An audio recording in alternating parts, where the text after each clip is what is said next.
ध्यायेत् शारदचन्द्रसुन्दरमुखम्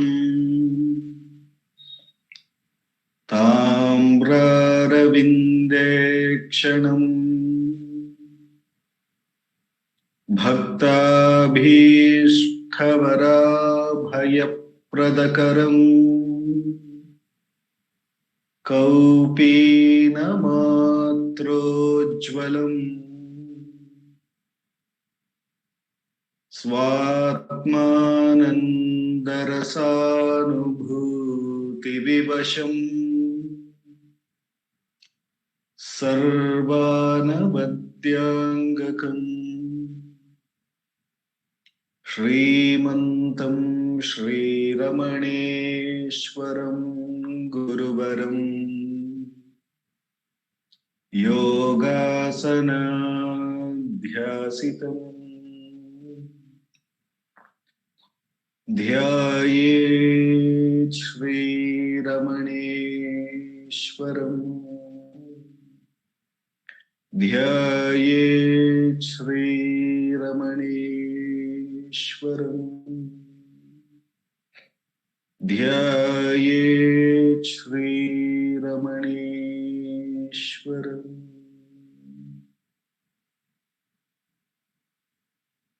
हृदयकुहरमध्ये केवलं ब्रह्ममात्रम् यहमहमिति साक्षात् आत्मरूपेण भाति हृदि विषमनसा स्वं चिन्वतामज्जताव पवनचलनरोधा आत्मनिष्ठो भवत्वम्। Namo Ramana. We will commence today's Atma Vichara by listening to Bhagavan's Upadesham. As usual, we will be reading from the book Ramana Answers Self-Enquiry 1900 to 1950, a compilation of all Masters' answer on the subject of Atma Vichara between 1900 to 1950, compiled by our founder president Sri A.R. Natarajan ji. After this, we will have a 20 minutes meditation, and then Akka will be talking about Atma Vichara through Ganapati Muni's Ramana Gita. The series of questions that we have been blessed by the Master to look into on the subject of Atma Vichara, we have reached question number 55. The devotee asks the Master, mental activity during meditation does not seem to converge at a point as it should on the object of meditation, and it does not stay there but gets diverted into numerous thought channels. Why is it so? How can the mind be made to overcome this tendency towards diffused thinking and attain its primal state of freedom from thought? I repeat the question. Mental activity during meditation does not seem to converge at a point as it should on the object of meditation, and it does not stay there but gets diverted into numerous thought channels. Why is it so? How can the mind be made to overcome this tendency towards diffused thinking and attain its primal state of freedom from thought? Bhagavan answers, it is the mind's attachment to objects constituting the non-self that makes the mind wander about during meditation. Therefore, the mind should be withdrawn from the non-self, and an effort should be made to fix it in the self-enquiry. All extraneous thoughts is effectively eliminated when you attune the entire mind to one question, who is that? Who is it that is making the enquiry? I repeat Bhagavan's answer. It is the mind's attachment to objects constituting the non self that makes the mind wander about during meditation. Therefore, the mind should be withdrawn from the non self, and an effort should be made to fix it in the self enquiry. All extraneous thoughts is effectively eliminated when you attune the entire mind to the one question, who is that is making the enquiry? Who is it that is making the enquiry? Bhagavan is clearly bringing out here where we err. We think about meditation as an activity which should help us to become one pointed and should be focused on that one pointedness, that ekachintana is what we want. But we find that the more we attend to make the mind think of that one particular thing, then it seems to be getting diverted into many thoughts channel. There seems to be its tendency, and therefore we never seem to experience the freedom from the thought process itself. That is a question that the devotee has put for all of us to the master. And Bhagavan is bringing out where we err in our approach. He's saying, because our mind is outward turned, that we are looking still at thoughts, and therefore we are looking at objects, and therefore we are looking at non-self, that which is not the reality at all, which comes and goes, which is not real at all.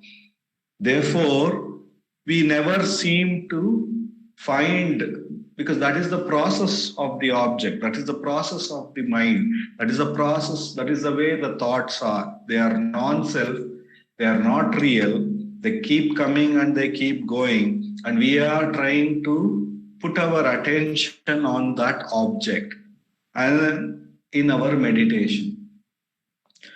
In a way, we have not put our attention to who meditates on this. Who is the one who is sitting here in meditation? Who is the one who is doing this enquiry? We are not trying to address that person at all.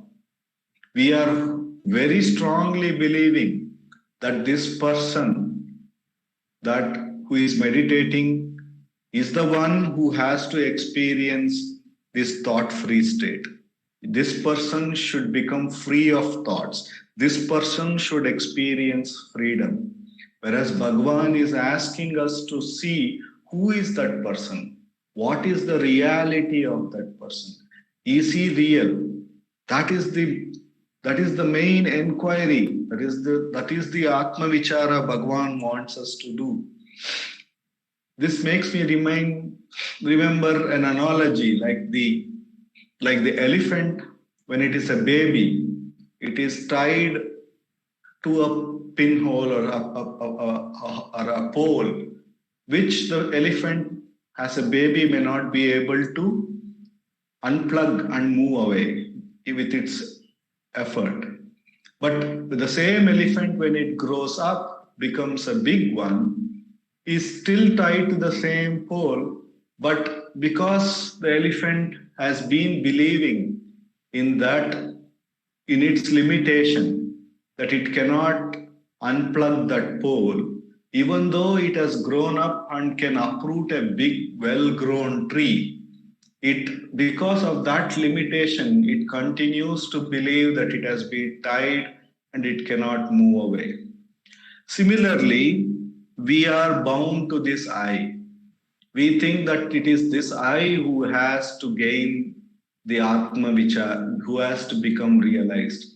It is this I who has to get this one pointedness. If we only to question who am I, what do I really refer to as I within me, then we see that from time immemorial, we are already free. We are already free of this whole thought process. We don't have to even make an effort to free ourselves, to do any effort to bring the mind to one pointedness. That is the reality which is already available to each one of us by that grace. So the grace here is only making us turn our attention from this object which we are believing, all these non-self objects which are the thoughts and concepts and everything, is asking us to turn our attention from this non-self and look at that self alone, which is the reality, which is here and now free of everything, which is here and now available in its pristine freedom for us to enjoy, which is ourself. So Bhagwan is asking here, instead of making our mind attached to this object and and thinking about the non-self, or thinking that is the only approach that we have, is asking us to inquire who is this one who is meditating, who is this one who is doing Atma Vichara. And when we do so, we recognize it is me, I. Therefore, Bhagavan thereupon asks us to inquire, who am I? What do I refer to really as I? Or where from this thought I rises within me? What is the substrate of all of this? When we put our attention instead of on the non-self to find that truth which is always present as the substrate, then the attention goes back to the self, and therefore it becomes very, very clearer and clearer that here and now we are free of all these things. More and more we do this Atma Vichara, which is what Bhagavan asks us to do. So he says, therefore, the mind should be withdrawn from the non-self and an effort should be made to fix in the self-inquiry. So every time we encounter a non-self, something which is moving, we have to question to whom is this and who am I? By the very act of asking who am I, Bhagavan's grace makes us come back to the self. And with repeated practice, Bhagavan assures that the mind will gain enough strength to remain at that source. All these tendencies get washed away by that grace of the self, by repeatedly dipping in the self, which is here and now free of all these tendencies. By repeatedly getting back to it, all the tendencies gets washed away, and what remains is that self. And we recognize that self alone was, self alone is, and self alone will be too.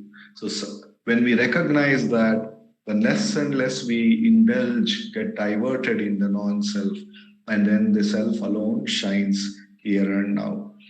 Therefore, Bhagavan has given this opportunity to convert every attention that we put to the non-self as an opportunity to turn in within and see the self to whom all of this seem to be appearing, and get back to that self here and now, and remain and experience that freedom which is our real nature.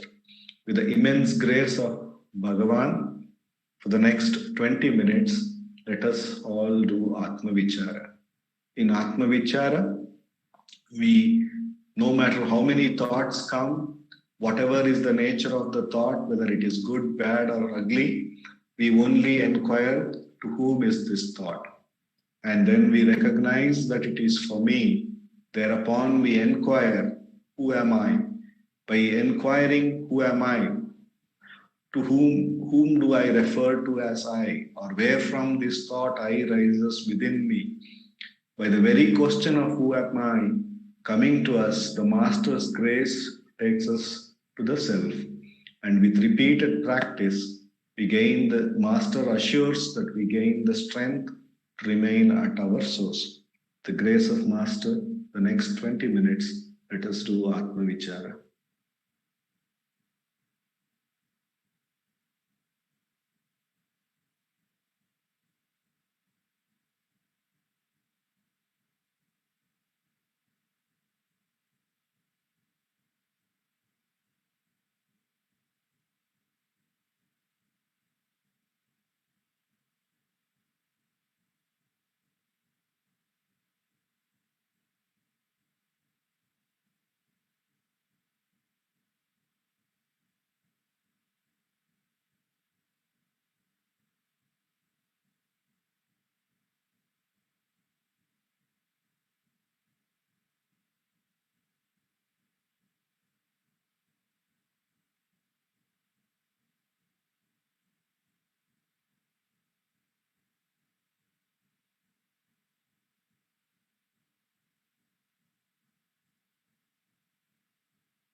Namo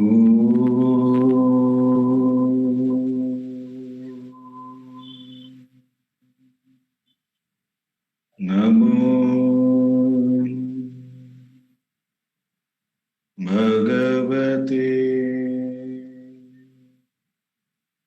Shri Ramanaya.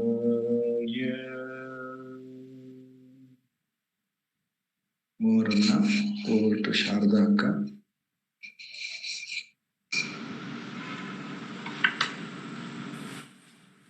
Namo Ramana.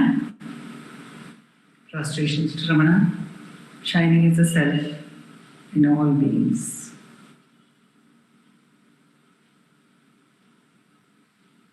By the immense grace of that self manifest as Ramana, we are meditating on the practice of self-inquiry, and we are taking as a support the verses from Ramana Gita, the questions and answers that have been provided in Ramana Gita. We saw that at the very beginning, the Muni has declared that this is Bhagavan Ramana is Kartikeya in human form, has prostrated to him, has recorded the date of those particular set of questions, and he has requested that Bhagavan should give conclusive answers. Nirnayaptaye, he says, Nirnayaptaye, you have to give me conclusive answers. Don't give me any answers for my sake or for anyone's sake of the question. Conclusive answers. And we dwelt upon this word, the Nirnayaptaye, that Bhagavan's answers are conclusive. That we must approach them with the feel that they are conclusive.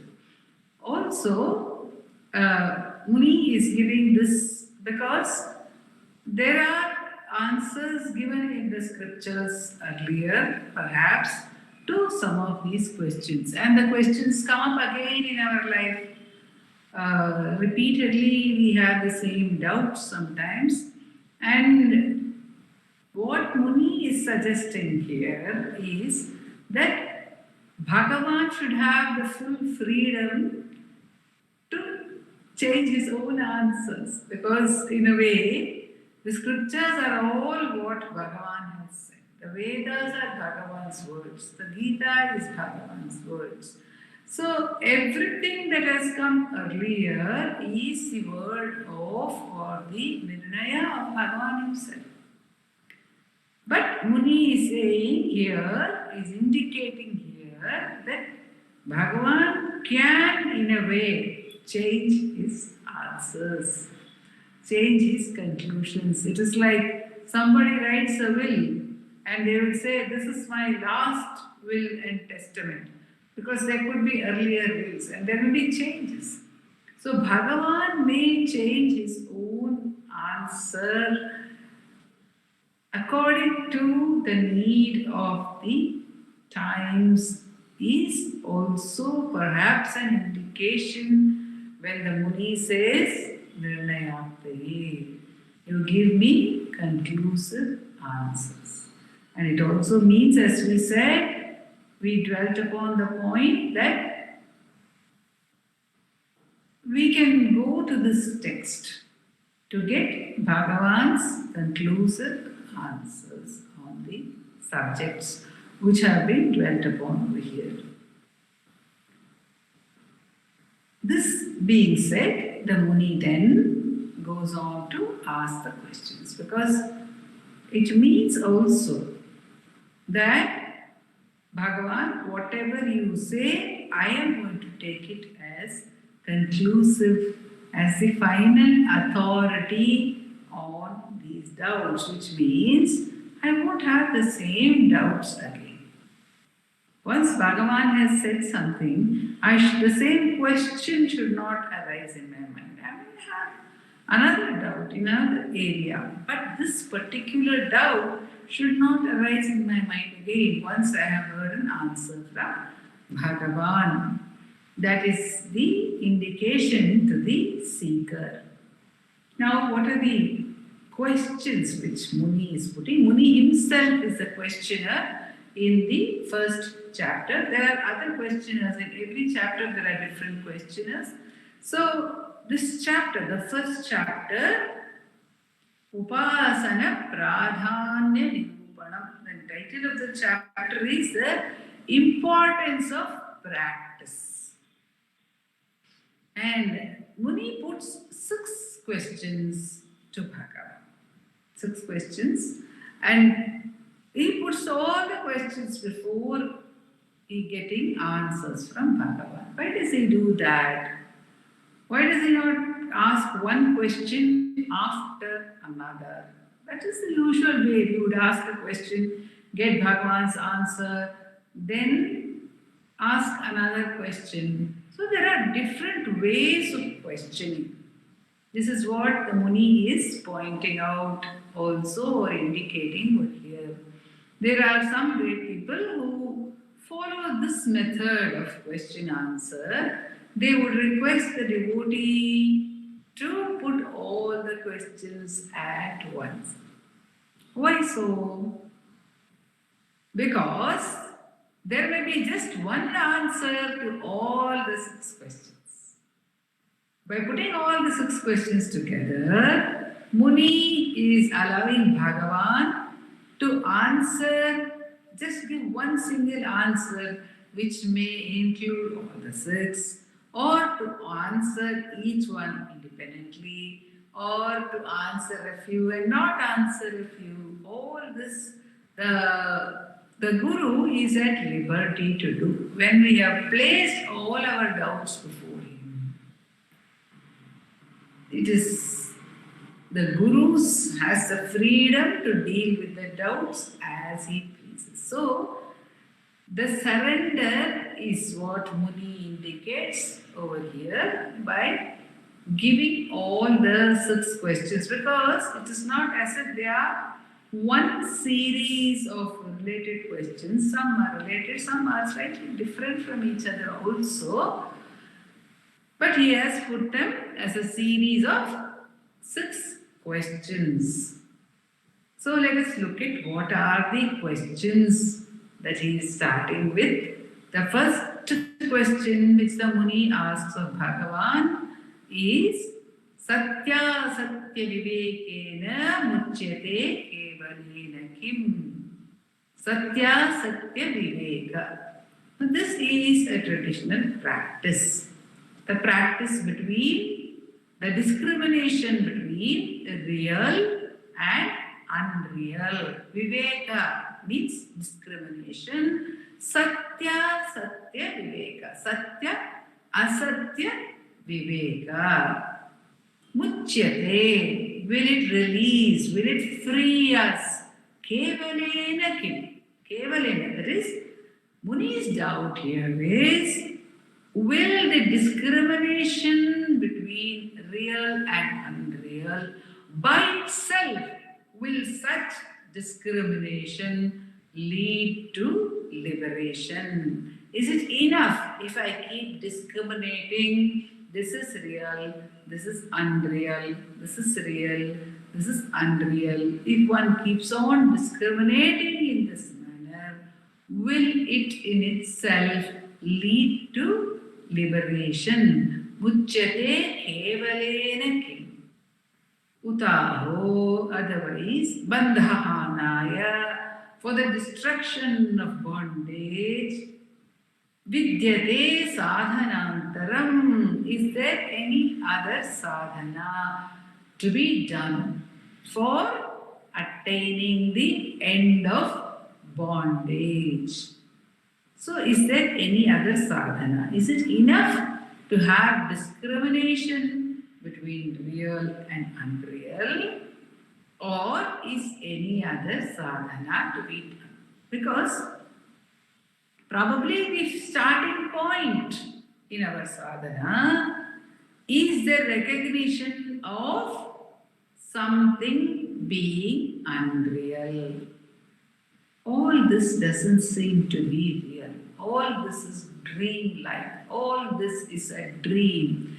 This world is a mere dream. All my experiences are a mere dream, which means they are asatya. The body is not the truth. It is not the truth because it keeps changing, so it is unreal. The lasting reality is not, the abiding reality is not there in the body. So the body is not real. The body, which body should I call as I? The body which was in the womb, the body which was there when I was 3 years old, 5 years old, 10 years old, or whatever it is there over the decades, and what is there now. Which body is I? How can one call this body real? The body is going on changing. Every 7 days there are more. Nowadays science is telling us that there are molecules and atoms in the body which are dying, completely changing. So all this is unreal. My experiences are unreal. Unreal because they pass away. They're all dream-like. A dream is unreal because it passes away. All my experiences are dream-like. They all pass away. They are not true. So we are able to perceive that there is something which is not true. Asatya. And what is the truth? Satya. So we keep on negating everything that is asatya. What will remain will be the truth. That is the practice satya, satya viveka. Whenever the mind engages. Today also in the question we were pointed out, we were shown the clue that whenever the mind goes to the thoughts, since they are all objects, one may recognize they are objects. Now, is it enough to recognize that all this is false and something else is true? By the mere intellectual discrimination between the false and the true, will one be liberated? This is the question. So, when we begin our sadhana, when we are taken in by this discrimination as well, and it is a good support for us in the sadhana, would that be enough or does something else need to be done? Now, when Muni is asking these questions, one must remember that the Muni is asking not just for himself. He's asking questions which he understands would be the doubts rising in the mind of sadhakas for times immemorial. And these are the practices which a sadhaka may engage in. And therefore he is asking these questions. He himself would have gone through all these practices. Every austerity he had completed before coming to Bhagavan. And he had told Bhagavan, I have finished every austerity, but I have not been freed from bondage. And he would get Bhagavan's answer. But he had got it in private and he had recorded it, no doubt, for posterity. But here, with all his disciples, many of his disciples present, he is posing a specific question regarding a specific sadhana, which is discrimination between real and unreal.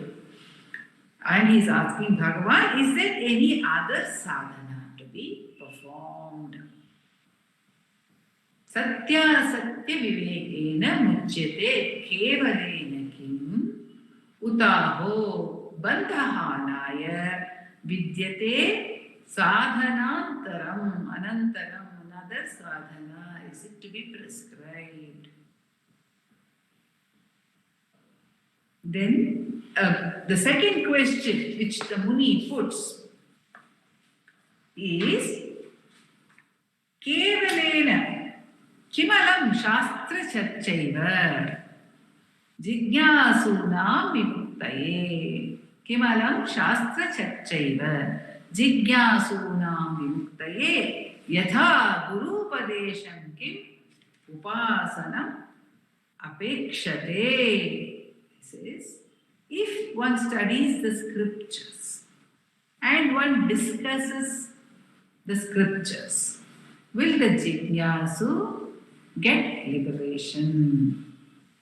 Or should one practice in accordance with the Guru's instruction? Kimalam Shastra Chachaiva, by the discussion about the Shastra. Jignasu, the one, the seeker of truth, Vimuktaye Jignasuna, Vimuktaye, will he be freed? Or Yatha Guru Padesham Kim Upasanam, should he practice in accordance with Guru's Upadesha? This also shows the importance of the Guru and the Guru's Upadesha and practice. There are three things which the Muni is indicating over here. He says, is discussion enough? It may be even about the Shastra. The Shastra could be Ramana Shastra as well. We could be discussing about Bhagavan's works. Is that enough? Or is it important to practice the Upadesha of the Guru? This is the second question which the Muni is putting, because these are in a way leading questions. Will Bhagavan say that it's enough to study the scriptures, or is he going to point out a practice, the importance of practice? The third question, which is also something which every seeker of truth is worried about.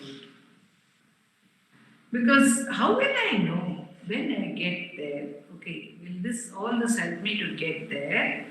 And I want to get somewhere, right? So I want to get, as Dilip was saying, I want to reach that goal. It is this I who wants to reach that goal. So this I wanting to reach that goal is constantly wanting to know whether there are some milestones. Have I crossed some milestones? Am I close to the goal post? Am I close to the finish line? Is it still far away? Or have I already crossed it by any chance?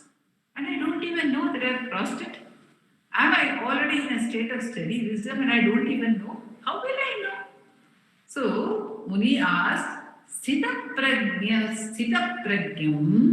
atmanam kim samarthayet. How will he know? How will he know himself to be a Sthita prajna? Muni describes two aspects.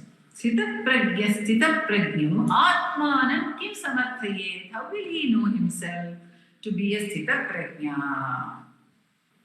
Viditva paripurnatvam. Will it be because of the fullness? Is it by knowing, just because of the fullness that is experienced? Viditva paripurnatvam jnanasya parateruta. Jnanasyo parateruta. Is it because there will be no other? There will be no object. There will be no division. Is it because of the absence of division or because of the fullness that one will know oneself to be a jnani? So I want to know, when I attain jnana, says Muni, which is again a concern for many sadhakas. And then he puts the fourth question, which is also something people are worried about. How do I know somebody else is a jnani? We are not satisfied by knowing whether we have attained jnana or not. We want to constantly know whether XYZ is a jnani or not. So, Muni puts that question also. Jnaninam keralingena jnatum shakshyanti kovida. will I be able to recognize a jnani? How to recognize that such a person is a jnani? Jnaninam kena lingena jnatum shakshyanti kovidaha. Then he comes to a very, very important question. Jnanaiva samadhikim kamayapyuta kalpate.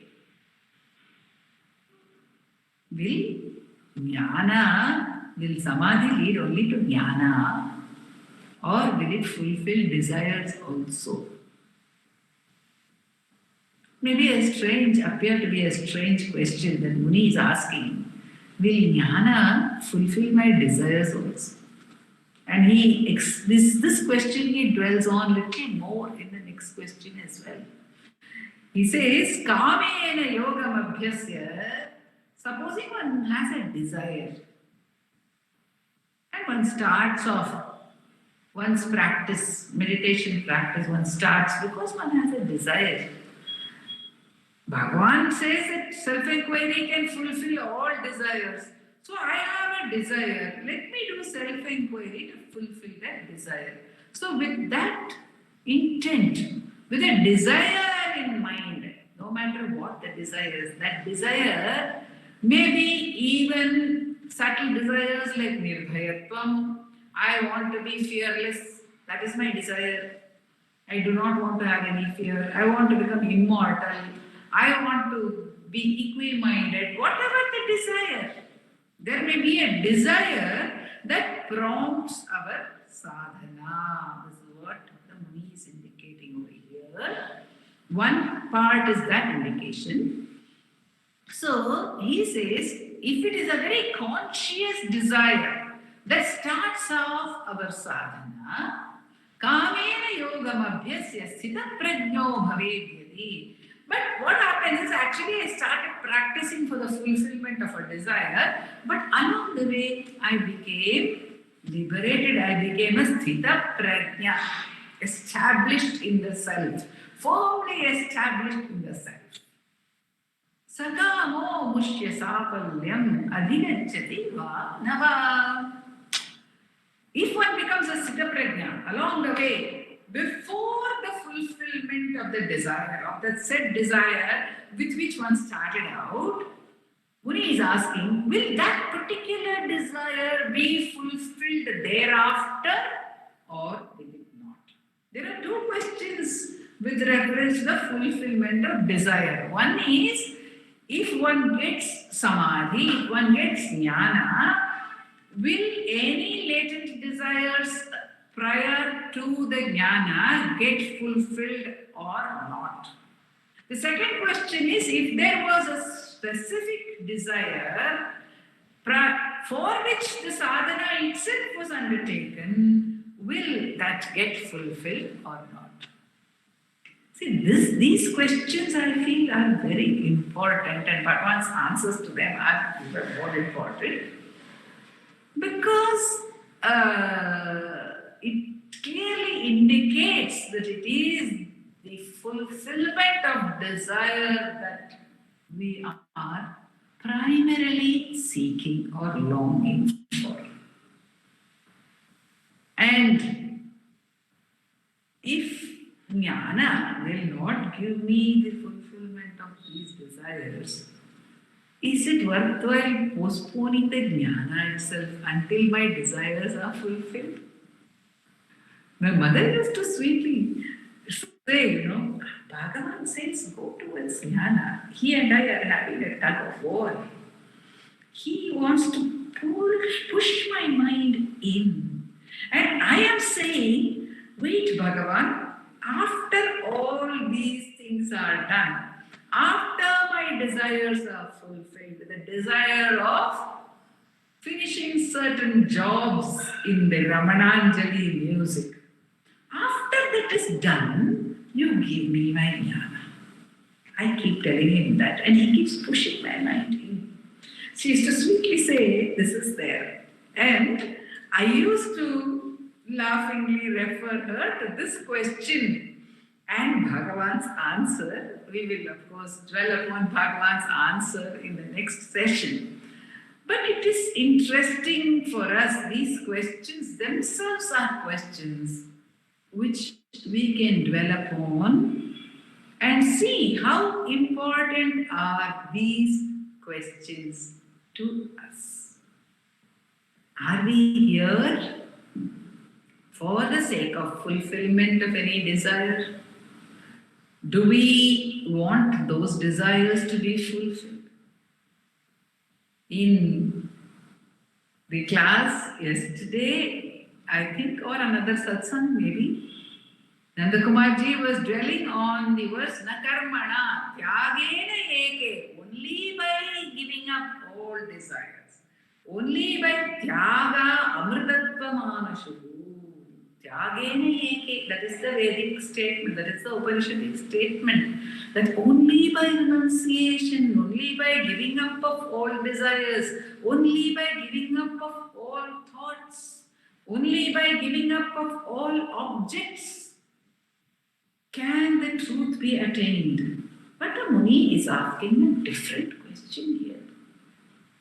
He is saying, forget about renouncing all thoughts. If I have a desire, will that desire also be fulfilled after my jnana? Will all my desires be fulfilled after jnana? Or will specific desires also be fulfilled after jnana? And of course, he has voiced the doubts about the nature of the practice, whether it can be intellectual or it should be experience-based, whether Viveka is enough, whether Shastra Charcha is enough, or whether Upasana, practice, must be done in accordance with the Guru's Upadesha. This is another area of doubt, and the third area of doubt is about the recognition of jnana in oneself and in others, because somewhere one wants to know if someone a jnani or not a jnani. These are the three major areas of doubts which the Muni has posed. And the doubts themselves give us a lot of clarity as to the directions in which our mind moves in our sadhana, and further clarity, of course, will come from Bhagavan's conclusive answers to these questions. Om Namo Bhagavate Sri Ramana.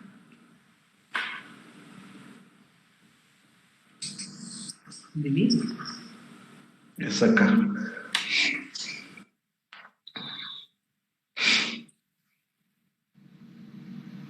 Aparasachit Sukhavarirashi Yasyormimatram Bhuvadam Samastam Guhahitam Tam Ramanam Gabhiram Chintavihinam Hridi Chintayami Chintavihinam Hridi Chintayami. Namo Ramana. Thank you. Thank you. Namo Ramana.